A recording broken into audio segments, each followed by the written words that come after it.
Hi, I'm Jimmy. I'm an engineer here at Morgan Marine.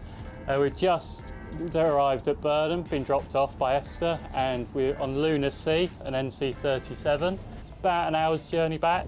A bit misty out here, but it should be quite nice. Coming back to have some engine work done and a few other little bits and bobs.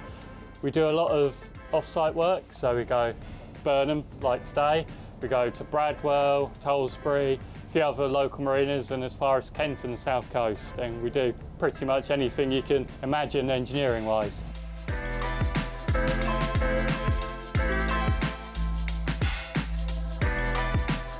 We're servicing the engines, so we've changed engine oils, oil filters, power steering fluids, drive, lube, coolant levels. Here we've got our seawater pumps, so we put a new impeller in for the season. Check our sea strainers, make sure they're all clean, ready for the season. Just literally give them a good birthday, clean these air filters, we're going to give them a clean up. Heat exchanger anodes, we'll retension the drive belts on the front end. Did you say give it a good birthday? Good birthday or something. A good once over. Yeah.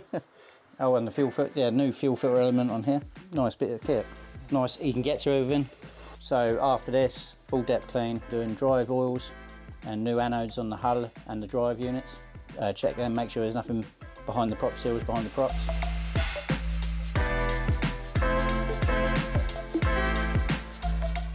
Just here doing a bit of drive maintenance on these Bravo drives.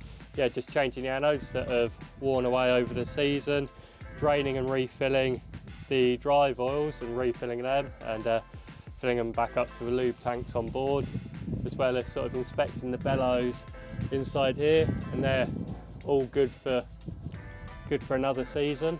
Yeah, it's not too bad. Now we've had obviously Tom on board doing the engine service, it was me doing the drives, Ben's doing the anti-foul, and after that we've just got a couple of boat anodes to change, a bit of cleaning, detailing, I think some job shoot for the customer, and then back on the pontoon, run up, make sure everything's good, ready to go, and then deliver back to Burnham.